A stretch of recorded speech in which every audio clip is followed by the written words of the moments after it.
Bueno, pues muy buenos días. Seguimos en nuestra cuarta jornada desde la disidencia, esta ocasión hablando de discapacidad en el siglo XXI.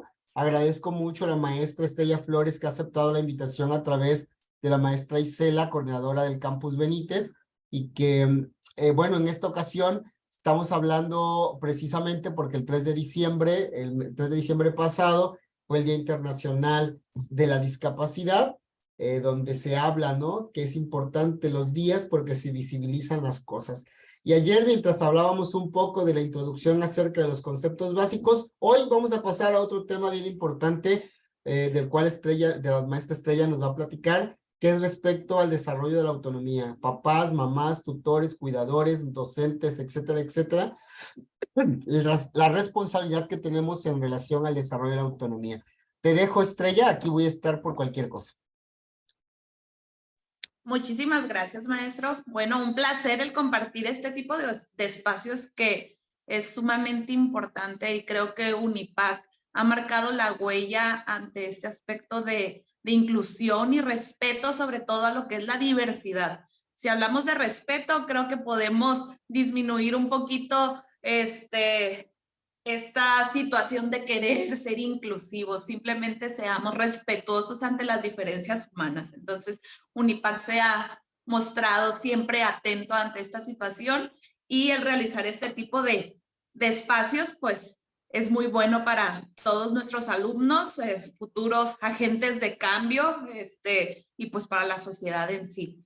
Ayer estuve también ahí atenta a lo que fue la plática, la cual estuvo bastante interesante. Se hablaba sobre la definición ahí muy específica de la Organización Mundial de la Salud sobre qué es la discapacidad.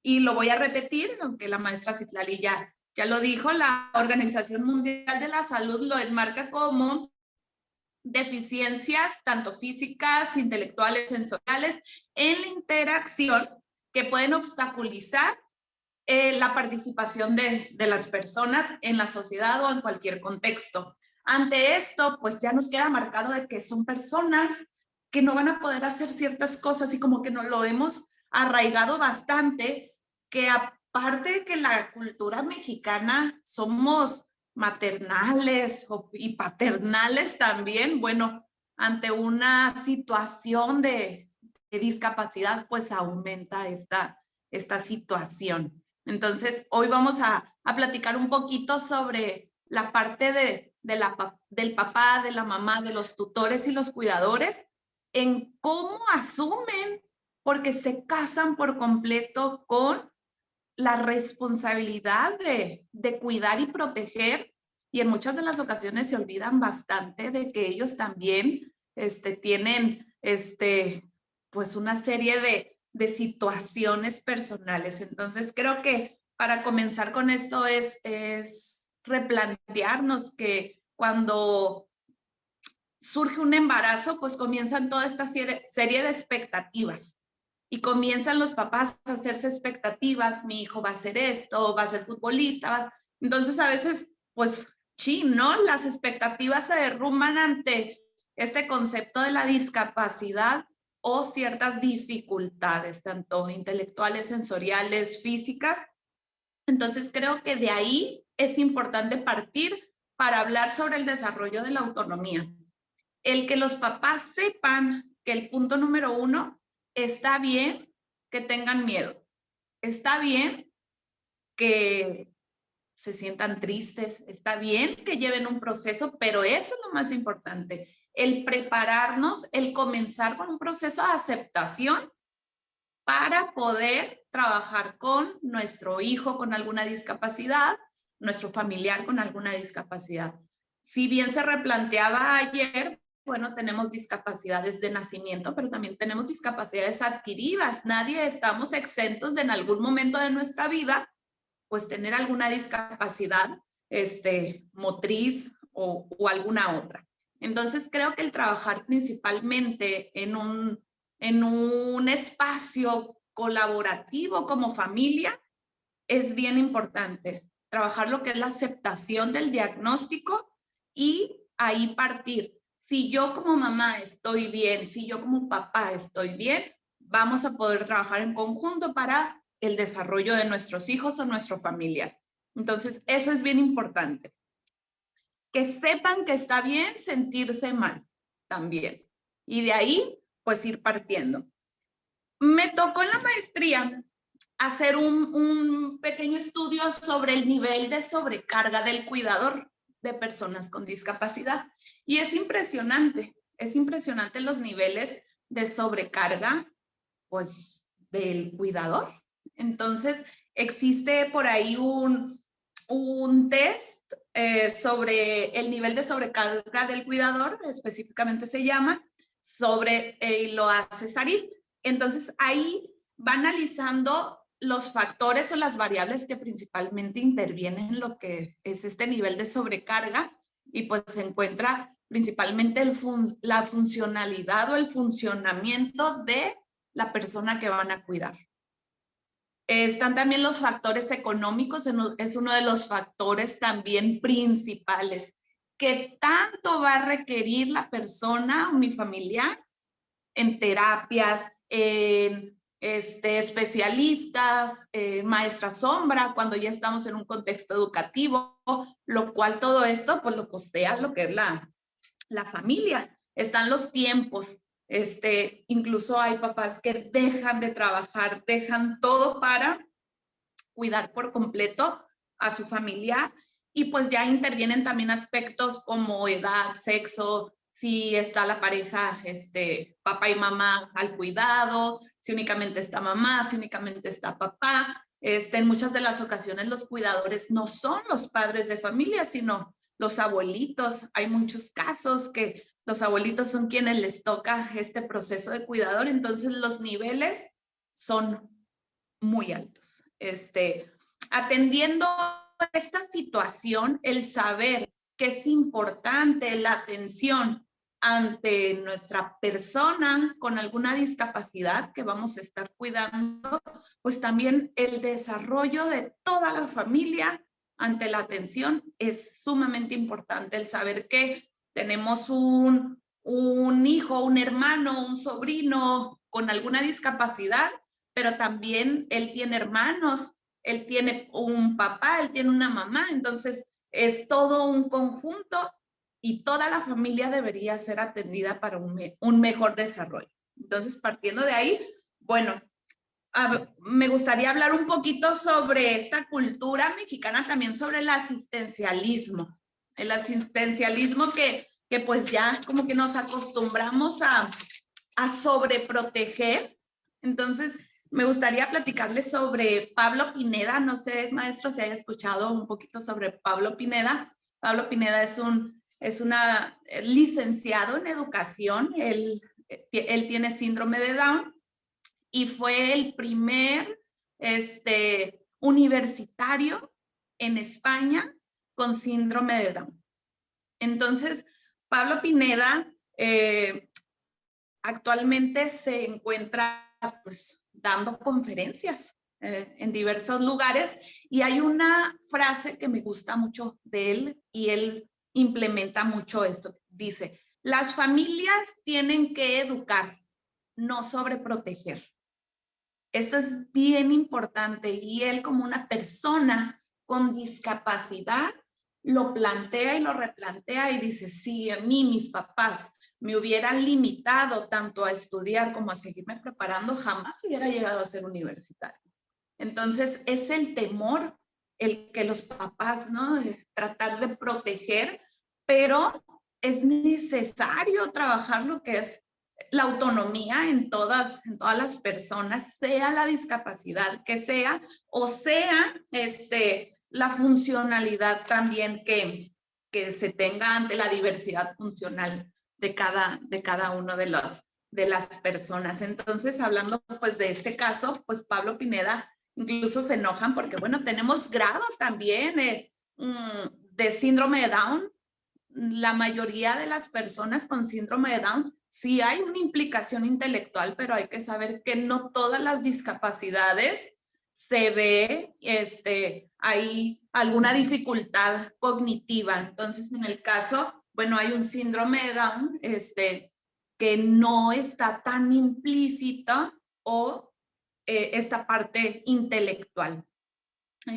Todos los rasgos físicos posiblemente, pero a nivel de funcionalidad, bueno, y él lo replantea. De niño, pues yo sabía que era diferente, pero me concentré en los estudios, me concentré en ser autónomo, en yo trasladarme a la escuela, en prepararme, y a pesar de todas las dificultades se logran muchas situaciones. Entonces creo que es bien importante trabajar con este punto desde niños, ir implementando estrategias para la vida diaria de las personas o nuestros familiares con alguna discapacidad.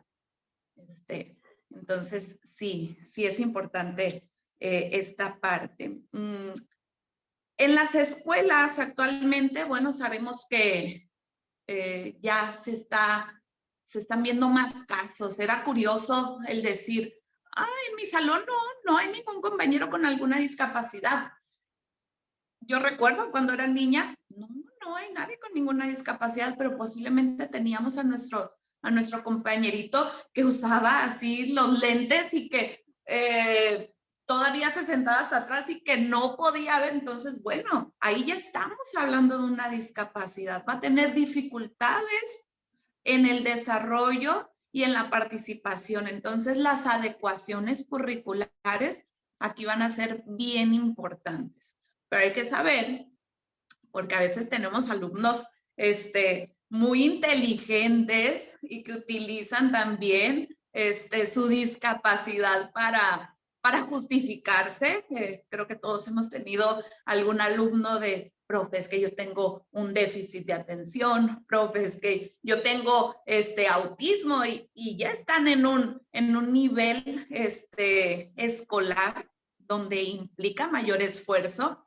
Entonces ahí es bien importante que el realizar adecuaciones curriculares no precisamente es ser permisivos, ni como institución, ni como docentes.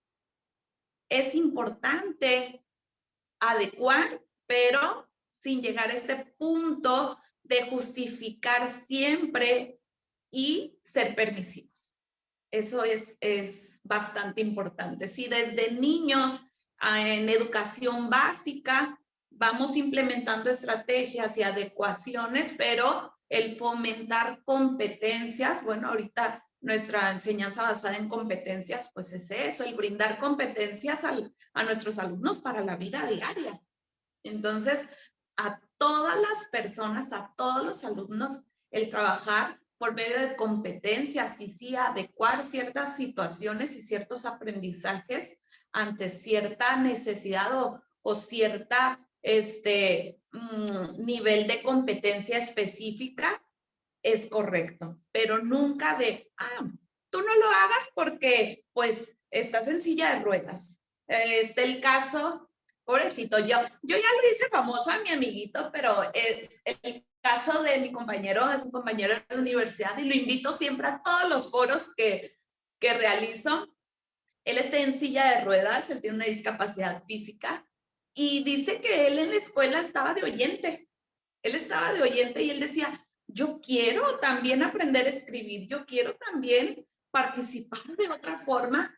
Y fue por iniciativa propia que él aprendió a escribir. O sea, se sabía las letras, sabía leer, pero pues no escribía tal cual. Entonces, nos comenta que él se puso a practicar y se metía el lápiz en la boca y comenzaba a practicar y él escribe increíble. Le digo, tienes incluso mejor letra que muchas personas que conozco. Él escribe con la boca, la computadora la maneja totalmente, el aspecto tecnológico. Y en la universidad en muchas de las ocasiones se llegó a prestar el caso en que muchos docentes les decían, tú no, tú si quieres haz el ensayo de 2 cuartillas. A lo que él respondía, ¿y por qué? Si tengo una capacidad cognitiva y habilidades para realizar mi ejercicio, al igual que los demás compañeros. Entonces ahí estamos hablando de un aspecto de autonomía bien importante. Él ahorita es pues ya profesionista y dice, pues tengo la capacidad, tal vez necesito apoyo en ciertas áreas, pero yo no tengo una discapacidad intelectual, entonces voy a ser autónomo en las mayores situaciones que me sean posibles. Entonces, eso es bien importante. Si como papás sobreprotegemos, vamos a ir fomentando esta inseguridad en nuestros hijos, en nuestros familiares. Entonces, desde niños, bueno, es bien importante lo que es una intervención multidisciplinaria, donde somos un equipo y la terapia psicológica tiene que estar en contacto con la terapeuta del lenguaje, con el docente frente a grupo, con los demás especialistas. Si trabajamos por medio de una comunicación en el equipo multidisciplinario, vamos a poder también mejor, o sea, trabajar lo que es el desarrollo autónomo de la persona. En este caso, bueno, la estimulación temprana es bien importante. Y en todos los pequeñines, ¿no? El trabajar por medio de estimulación temprana, pues va a ser eso, el estimular. Si tal vez tengo dificultad en el movimiento, en la movilidad de mis piernas, bueno, voy a fortalecer y tenemos una maravilla en nuestro cerebro también que se llama plasticidad cerebral, el cual nos va ayudando a adaptarnos ante nuevas situaciones. ¿Y qué dice la plasticidad cerebral? Pues lo que no se usa, se atrofia. Entonces hay que irlo estimulando. La estimulación va a ser bien importante. Asimismo, también lo que es la terapia ocupacional. Actualmente está sonando mucho lo que es la terapia ocupacional. El enseñar a las personas con discapacidad, sea cual sea, al utilizar, al trasladarse,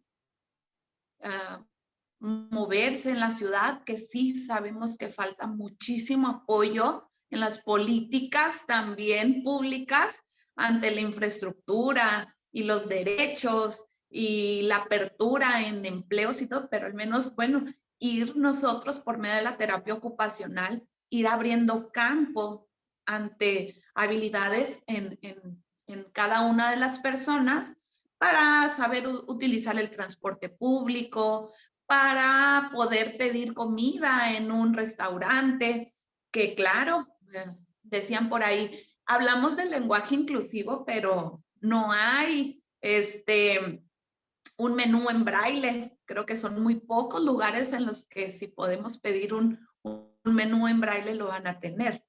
Y ayer me encantó que comentaba, maestro, la situación en Baja California, en La Paz, creo que fue específicamente, donde el transporte está adecuado para que las personas con alguna discapacidad motriz puedan trasladarse de una manera más eficaz.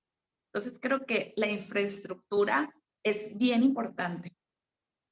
Gracias. Fíjate que algo que vengo escuchando ahorita lo que dices, también hay que reconocer que hay personas que viven con discapacidad que no pueden lograr la autonomía, que van a ser completamente dependientes todo el tiempo, porque si bien es cierto que hay diferentes tipos y diferentes comorbilidades, hay que considerar que en su mayoría sí pueden lograr, ¿no? La autonomía, en su mayoría. En el cuidado, en esta parte, luego hay muchos videos que dicen, ¿no? Lo que a ella o a él le puede llevar 20 minutos, yo se lo podría resolver en 3, pero si no dejo que él lo haga en 20 o en 15, también no está aprendiendo que es capaz de realizar las cosas, ¿no? Y sí es verdad, ¿no? Hay personas que van a tener mayor lentitud para resolver las situaciones, pero al final es esto que planteas, ¿no? El desarrollo de esta autonomía, porque al final, en algún momento, el cuidador, como que tú indicas, ¿no? El agotamiento, el necesitar también el espacio, el indicarles los peligros, ¿no? Es como cuando comenzamos a crear a los pequeños, que hay que irles indicando todas estas funciones de la vida cotidiana, que implica resolver situaciones, porque hablamos de autonomía en personas con discapacidad, pero hay adolescentes que ni siquiera saben utilizar el transporte público, ¿no? Que dices tú, ¿cómo? ¿Cómo? ¿Qué? ¿Perdón? ¿Que no puede ir porque si no lo llevas tú no llega a la escuela? ¿Qué pasó? ¿No? O sea, creo que hablar de autonomía en la discapacidad es importante, pero también hablar de autonomía en general en los padres, ¿no? Digo, por ahí estamos siendo demasiado sobreprotectores, las personas que estamos al cargo de los infantes, de las adolescencias, con o sin discapacidad, estamos, creo que, sobreprotegiendo y no permitiendo ni dotando de recursos para la vida cotidiana. Así de simple, para la vida cotidiana, ¿no? Digo, ¿qué más da? A mí me sorprendió muchísimo toparme a una adolescente de 16 años con discapacidad motriz viajando sola en Europa, una mexicana. Yo dije, ¿qué cosa? ¿No?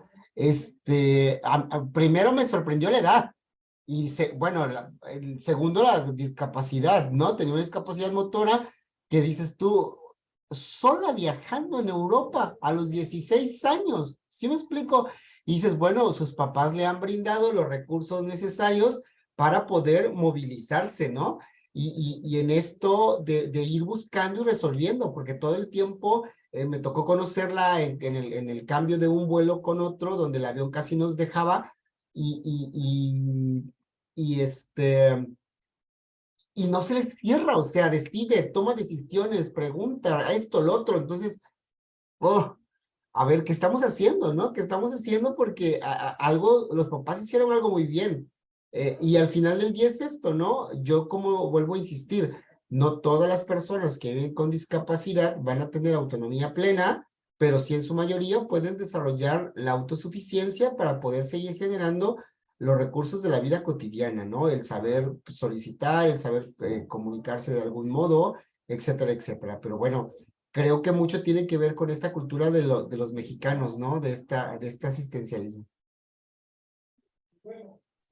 Totalmente. Y replanteamos la situación de ayer ante incluso como cultura, cómo llamamos a las personas con discapacidad o con diversidad funcional, ¿no? Ay, es que él está enfermito, pobrecito, el angelito, él no puede, lo tengo que ayudar. Ay, pobre. Y siempre el pobrecito no se nos sale del abogante, cómo nos comunicamos de no pasa nada, no me molesta. Oye, pero él también sabe seguir reglas y debe aprender a seguir normas. No te preocupes, pobrecito. Y el pobrecito, pues a pesar de que tiene alguna discapacidad, él sabe que está causando algún conflicto o que está siendo travieso o está faltando al respeto. Entonces justificamos por medio del no querer como ser exclusivos,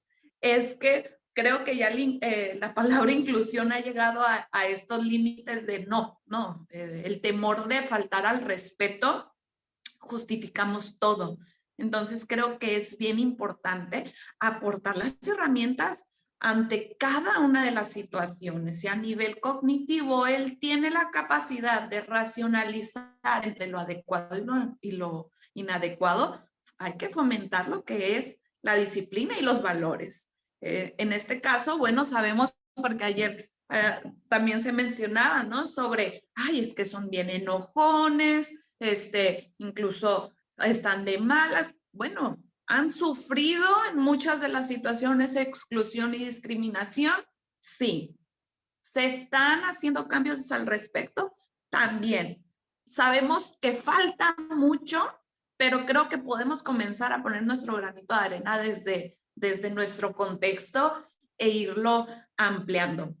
Ahorita que escuchaba el caso de esta chica viajando por Europa, creo que todos, si hay papás aquí presentes, ya me los imagino haciendo como, porque hasta uno lo piensa, el imaginarnos y se nos hace como fuera de realidad el que una chica, y más porque aquí se agrega un factor también bien importante que es el sexo.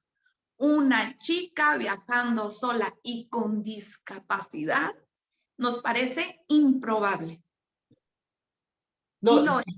Pero fíjate, esto fue bien curioso porque me tocó dos chicas, una chica con discapacidad viajando sola y después otra en el vuelo de regreso a México, otra chica de 15 años viajando sola. O sea, yo estaba sorprendido de chicas de esa edad viajando solas en Europa. Y yo estuve sorprendido con las dos, ¿no? Porque al final del día eran mujeres viajando solas, bajo estas condiciones que nosotros ya sabemos de esta idiosincrasia que tenemos de las mujeres no viajan solas, que es un gran error. Pero bueno, algo importante en relación con eso también es cómo los que nos decimos sin vivir con una corporalidad también diversa, porque al final del día no tenemos una discapacidad permanente, pero dentro de estas corporalidades también se nos dificulta no poder subir la maleta, no poder estar mucho tiempo parados, venimos sentados en cualquier transporte, si viajamos 4 horas y ya sentimos que ya no podemos con la espalda. Bueno, todo esto implica el asistencialismo que nosotros hemos venido desarrollando, ¿no? Nosotros como no tenemos una discapacidad notoria o permanente, creemos no tenerla, pero bueno, ya sabemos que puede llegar en cualquier momento.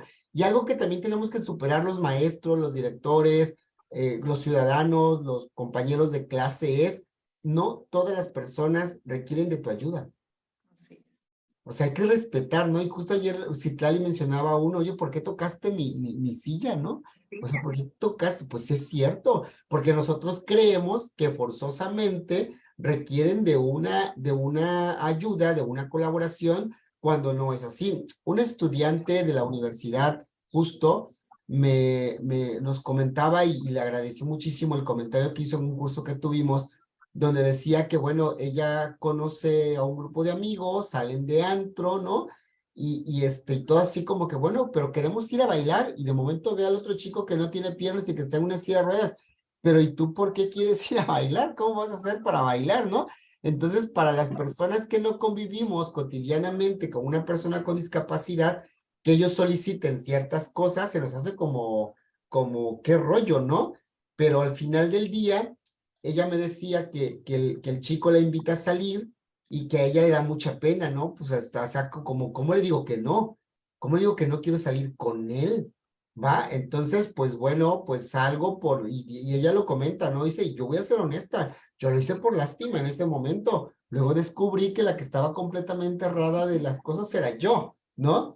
Porque él era completamente autónomo, o sea, bajó silla, subió silla de ruedas, se subió, manejó su auto, ¿no? Con todos los mecanismos que ya tienen desarrollados para esta autonomía. Y no es, y algo que importante que aquí es, ojo, no son super hombres, super mujeres, que esa es otra idea errónea que tenemos, ¿no? Que son como seres especiales. Son personas que han desarrollado autonomía igual que cualquier otra, que como tú bien lo indicaste, han sido violentados y han tenido que superar este desarrollo de su autonomía bajo contextos muy complejos, pero han desarrollado, ¿no? Entonces, no son superhéroes, no son superhumanos, simplemente han desarrollado, porque a veces, ¿cuántas veces nos han querido comparar? Ve aquel que no esto y tú que no puedes. Bueno, a ver, son realidades diferentes, pero tenemos que desarrollar autonomía de una u de otra forma, ¿no? Así es, totalmente. Y con respecto a lo que mencionas, el de cómo va a querer ir a bailar y de antro y todo esto, comienza toda esta serie y el hablar del asistencialismo, bueno, aquí tengo en mis notas mucho esta parte también. Puse, obviamente, pues el acceso a la educación, a los empleos. Estuve ya en mi investigación, bueno, en muchas de las notas sale y esta frase me gustó, dice, es que una beca no va a solucionar mi vida. Y creemos, aquí está la definición de asistencialismo, tal cual en el gobierno dice que es la manera en la que el Estado realiza acciones encaminadas al otorgamiento de bienes, pero no en la construcción de políticas públicas. Entonces creo que el crear políticas tanto en educación, en el aspecto laboral y sobre todo en la vida personal también. ¿Por qué? Porque uno de los puntos es que ellos tienen derecho a la familia. Entonces creemos y estigmatizamos de cómo va a casarse, cómo vas a tener hijos. Entonces, es bien importante trabajar con respecto a, tienen derecho a una familia, tienen derecho a tener hijos, tienen derecho a una infraestructura adecuada para cada una de sus necesidades. Caminamos, bueno, voy a hablar en el punto aquí de Ensenada, y caminamos en las calles de Ensenada, y creo que tenemos únicamente 2 cruceros con el famoso pajarito en los semáforos para que una persona ciega pueda cruzar la calle. 2 vialidades. Y creo que me estoy yendo grande, hasta estoy dudando. No creo que sí son 2. Entonces, y las demás, caminar para ellos, pues va a implicar un reto, pero el cual ellos están trabajando el día al día para sobrepasarlo. Y a veces nosotros como sociedad hacemos más difícil lo que ya por sí solo es difícil. Claro, claro, claro. Eso es algo a mí, mira, yo vuelvo a insistir para que busquen a Constanza, el video que tiene en TEDx de Constanza en Argentina, el Río de la Plata, creo. Me encanta porque nos deja nos deja como claridad en de, a ver, no somos angelitos, no tenemos capacidades diferentes, ¿no? Porque pues, inicia su relato con algo que me encanta, ¿no? Y dice, bueno, yo no sé qué hacen ustedes todos los días a las 3 de la tarde, pero porque el taxista le pregunta, ¿y qué? ¿Vas de viaje? ¿Vas a disfrutar tu tarde? Pues yo no sé qué hacen ustedes a las 3 de la tarde, pero yo voy al trabajo, ¿no? O sea, es esta parte tan errada que tenemos las personas sobre la discapacidad. Y bueno, al final del día, los papás, como tú bien lo dijiste, entran en este duelo de pérdida de expectativas, ¿no? Y luego también caen en la sobreprotección. No estamos, y yo quiero que quede claro, ¿no? Porque también pudiera decirse aquí, no estamos juzgando a los padres que sobreprotegen a sus hijos. Estamos diciendo que las personas necesitamos desarrollar autonomía, ¿sí? Por una necesidad básica de supervivencia, ¿va? O sea, si tú sobreproteges a tus hijos y tienes todos los medios para poder sobreprotegerlos, bueno, qué bueno, pero solo recuerda que les tienes que desarrollar autonomía, ¿no? O sea, tenemos que sobrevivir de algún modo, sabernos cocinar, porque luego nos pasa cuando nos vamos a vivir solos, ¿no? Imagínate que alguien que tiene una discapacidad, si quienes no la tenemos, a lo menos permanente o congénito de nacimiento, ¿sí? Se nos es difícil irnos a vivir solos porque no sabemos muchas cosas, ¿sí? Que implicó que, aun cuando nos dieron algunas herramientas, ya cuando estamos en la realidad es otra, ¿no? Bueno, imagínate una persona con discapacidad cuando tú dices esto, ¿no? Tienen derecho a una familia, tienen derecho a la autonomía, tienen derecho a la libertad, tienen derecho a las prácticas eróticas, afectivas, tienen derecho a un sinfín de cosas que cualquier persona tiene derecho, ¿no? Pues por eso, papá, mamá, cuidador, otórgale esa información y otórgale esos recursos que le permitan realmente obtener estas ventajas competitivas ante la vida, porque es ante la vida, no ante cualquier cosa, ¿no? Totalmente. El video de Constanza también me encanta porque está muy arraigado, son especiales. Y pues todo, el resto de la sociedad dice, entonces yo no soy especial. Eso es bien importante. Bueno, la educación debe ser especial para todos. Todos son únicos, son irrepetibles. Entonces dice Constanza, no, especiales las pizzas. O sea, yo también tengo mi mal humor y también puedo ser, no soy un angelito. Y eso es bien importante el saber, el que ellos también pueden estar de malas, en que ellos también van a hacer travesuras y conscientes, en que ellos también se pueden encerrar en su cuarto y pueden tener libertad ante su privacidad. Exacto. Bueno, Estrella, no sé, quisiéramos ir cerrando y no sé qué nos puedas compartir. ¿Qué recomendaciones les darías a papá, mamá, a los cuidadores, a las cuidadoras, para poder lograr autonomía en las personas que viven con discapacidad en este sentido, ¿no? Con esta mirada de la que estamos hablando en estas charlas. Muy bien. Pues principalmente el trabajar lo que es la aceptación del diagnóstico, la aceptación de las situaciones. En muchas de las ocasiones se da un diagnóstico, tal vez hay un pronóstico no favorable, pero recuerden que la vida da gratas sorpresas y con el trabajo se pueden lograr grandes cosas. Ahí hay diagnósticos. Jamás no va a caminar, hablando por ejemplo un PCI, parálisis cerebral infantil, no va a caminar tu hijo. Y a los 5 años ahí anda corriendo por toda la casa. Entonces sabemos que los pronósticos a veces, en muchas de las ocasiones, se pueden minimizar y fortalecer esta área. Pero comenzar con la aceptación. Aceptando que hay una situación, que hay una necesidad, podemos trabajar al respecto. Y sobre todo el buscar ayuda, que no tengamos temor al buscar ayuda. No vamos a ser ni los primeros ni los últimos papás o cuidadores de alguna persona con discapacidad. Es algo que existe y es algo que tenemos que cambiar, porque ellos no están en su mundo, están en el nuestro. Tenemos que hacer algo al respecto. Van a querer cursar la escuela, van a querer trabajar. Entonces, planteándonos esto, bueno, el buscar apoyo, estimulación temprana, terapia, lo que requiera, pero también yo como cuidador, el buscar apoyo también. También necesito una red de apoyo. Creo que el trabajar e ir implementando y fortaleciendo nuestra red de apoyo, familiares externos, amigos de la persona. Si ya tengo a mi hijo adolescente y quiere irse de fiesta, pues él va a tener también su red de apoyo. El ir trabajando, pues si fomentamos poco a poco la autonomía, pues vamos a ir fortaleciendo el desarrollo de esa persona para que en algún momento, porque creo que son los temores más grandes, ¿qué va a ser de él cuando yo no esté? Entonces, es bueno, a pesar de que da mucho miedo plantearse esta pregunta, es totalmente adecuado porque ahí podemos hacer cambios al respecto. Entonces, el buscar apoyo siempre va a ser bien importante. Pues maestra Estrella, muchísimas gracias.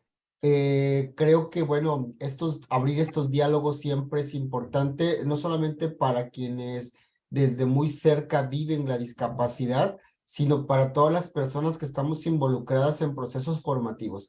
Hoy, más que nunca, es una necesidad que cualquier persona que se está formando desde las ingenierías, ojo con esto que voy a decir porque a veces los ingenieros industriales no se dan cuenta de que en algún momento van a trabajar en una industria donde la industria, tú vas a ser gerente de producción, pero dentro de tu personal vas a tener a personas que tienen una discapacidad motora, que están en una silla de ruedas, o personas que sordas, o personas con algún otro tipo de discapacidad que se van a incorporar a tus líneas de producción. A ver, ingeniero industrial o cualquier otro tipo de ingeniero de alimentos, de lo que sea, ¿no? También tú tienes que saber de esto, ¿sí? Administrador, contador. Es que a veces las profesiones creemos que estos temas es de la psicología y de la educación, o a veces ahí nos acercan a los sociólogos, ¿no? Pero no, esto tiene que ver con todas las profesiones porque somos una sociedad. Y en la sociedad intervenimos e interactuamos todos. Y ¿por qué lo digo?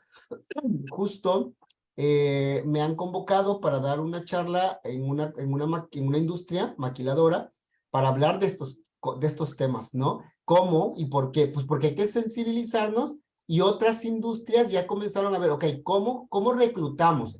A ver, si yo me atrevo a reclutar, así fue, si yo me atrevo a reclutar, ¿qué necesito como empresa? ¿A quién sí puedo reclutar? ¿A quién no? ¿Qué departamentos tengo? ¿Qué puestos pueden desempeñar? Eso es ya estar teniendo una mirada inclusiva, eso es tener una mirada ya de posibilidades para las personas, porque al final del día, no solamente hablamos de estas personas que viven con discapacidad, sino también de personas con obesidad, por ejemplo, el tema de la obesidad, que es un tema ahí todavía que se está tratando de entender desde otra mirada, porque no toda la persona obesa es porque se descuida, hay un montón de cuestiones y situaciones, ¿no? Que es la mirada que tenemos, vemos a alguien obeso y ya decimos que es que no se cuida. A ver, puede ser, pero también pueden ser otras cosas, y hay otras que ni siquiera eso. Bueno, insisto, hoy estamos teniendo una mirada diferente sobre las corporalidades. Somos diversos todos, con discapacidad o sin discapacidad. Y requerimos como organizaciones, como instituciones educativas, centrar el foco en estas necesidades y características de nuestra población. Porque al final del día no estamos considerando absolutamente nada. Yo pongo un ejemplo muy claro. Los mesabancos siguen siendo estandarizados. Son estándar. Pero el mesabanco, y si yo a veces, por ejemplo, hubo un momento en el que yo no cabía en el mesabanco, ¿sí? O hay personas que están muy incómodas en el mesabanco. ¿Por qué? Porque los La mesabancos, persona zurda no puede. los que escriben con la mano izquierda, ahí hay un mesabanco en toda la escuela, ¿no? Pero a ver, y lo andan buscando y a ver si lo encuentran, ¿no? Entonces, todo este tipo de cosas nos lleva a replantear una mirada como sociedad de que la infraestructura no es la adecuada, de que los espacios esto, de que yo, sea la profesión que sea, tengo que saber sobre discapacidad. ¿Por qué? Porque Sí. no me tengo que sorprender, tengo que atender, tengo que integrar y tengo que incluir, ¿no? Entonces, esto es bien importante. Pues bueno, maestra, yo te agradezco muchísimo el sumarte al diálogo con nosotros, al que si alguien nos escucha, si esto que dialogamos a alguien le hace clic, pues qué bueno, ¿no? Al final del día creo que esa es nuestra responsabilidad, poner en la mesa los temas, y a quien le interese, sin lugar a dudas, los va a buscar, y a quien le interese se va a seguir informando. Así que yo te agradezco mucho también por toda esa sensibilidad que tienes ante el tema y todo el trabajo que realizas allá en Ensenada respecto a la educación especial, a las necesidades educativas específicas, a las barreras de aprendizaje y participación. Muchísimas gracias, maestra. Muchísimas gracias, maestro, y pues es un placer el compartir siempre este espacio con ustedes. Hasta pronto y nos vemos mañana a las 10 en la última charla. Bye. Bye.